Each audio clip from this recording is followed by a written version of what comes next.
राष्ट्रीय लोकदल के राष्ट्रीय अध्यक्ष चौधरी अजीत सिंह जी छजलैट के भीकनपुर में आएंगे। वह मीटिंग किस मुद्दे को लेकर हो रही है, इस बारे में हमने बात की उत्तर प्रदेश के पश्चिमी सचिव चौधरी अनिल कुमार सिंह जी से। आइए जानते हैं वे इस बारे में क्या कहते हैं। तो रैली होने वाली है जिसमें राष्ट्रीय लोकदल के राष्ट्रीय अध्यक्ष अजीत सिंह जी आ रहे हैं, वह किस मुद्दे को रैली हो रही है?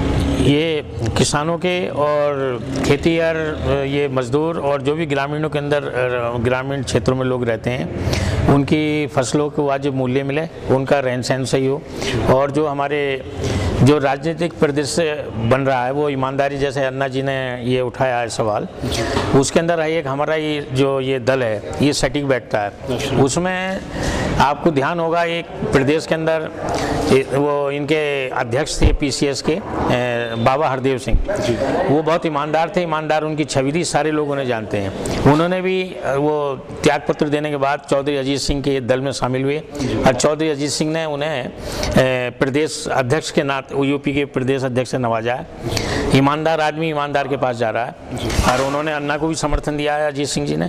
ये जरूर हमारा छोटा दल है पर लेकिन ये ईमानदार और किसानों की बात करने वाला, चाहे पूरे राष्ट्र के किसानों की बात हो, चाहे रुई के किसानों की हो, तमिलनाडु के हो, गुजरात के हो, किसी भी समस्या हो उसका, और या पश्चिमी या ये उत्तर भारत के किसानों का गन्ने का मूल्य की बात हो, अकेले वही लीड करते हैं और सारे पार्लियामेंट के एमपी और किसान नेता सब उन्हें अपने नेता मानते हैं। इसी वजह से वो अपनी पार्टी के लिए और आगे ईमानदार लोग आए उसके लिए वो ये रैली कर रहे हैं। राष्ट्रीय लोकदल को और ज़्यादा मजबूत करने के लिए आप अपने स्तर से क्या प्रयास करेंगे? हम उसके लिए जो भी चाहे शहर हो चाहे देहात हो, हम उसके अंदर वो जाके उनकी नीतियों की, दल की नीतियों की विस्तार से बताएंगे। और एक वो चाहते हैं कि छोटे छोटे राज्य होने चाहिए। इसी वजह से हरित प्रदेश का मुद्दा हो चाहे किसी भी हो, उत्तर प्रदेश का बंटवारा होना चाहिए, ये मांग जोर पकड़ चुकी है। अपनी हाई कोर्ट होनी चाहिए जिससे जनता को ज़्यादा दूर चल के न जाना पड़े। राष्ट्रीय लोकदल प्रदेश, एक उत्तर प्रदेश सबसे बड़ा सूबा है हमारे भारत का, जी। उसको बांटना क्यों चाहती है? उसके लिए जिससे विकास हो, क्योंकि आप देख चुके हैं देश के अंदर जो भी छोटे छोटे राज्य हैं, चाहे पंजाब हो, पहले एक हुआ करता था महापंजाब, उसका हिमाचल हुआ, हरियाणा हुआ, पंजाब हुआ, ये बड़ी तेज़ी से तरक्की करी। अभी हमारे में से कट के वो उत्तराखंड बना है, उसमें भी बड़ी तरक्की हो रही है। क्योंकि हमारे चीफ मिनिस्टर को ये पता नहीं होता कि उसके मंत्रिमंडल में कितने मिनिस्टर हैं, उनके नामों को पता नहीं होता, डीएम का पता नहीं होता। हरियाणा का और वहाँ का वो थानेदार और तहसीलदार का ही पता है वहाँ के चीफ मिनिस्टर को, और वो उसका विकास के ऊपर निगाह रहती है। छोटे प्रदेश में ज़्यादा तरक्की होती है, ये सब ने हमने देख लिया, कुशल प्रबंधन होता है।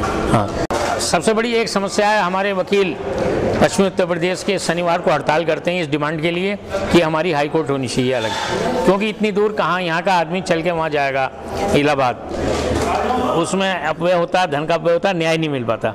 ये सारी समस्याएं हैं, इसलिए हम चाहते हैं कि जगह जगह छोटे प्रदेश बने जिसका विकास हो सके और तेजी से हम लोग अपने गाँवों को भी शहरों की तरह सुविधाओं संपन्न बना सकें। रालोद की नीतियों को जन जन तक पहुंचाने के लिए आपके क्या प्रयास रहेंगे?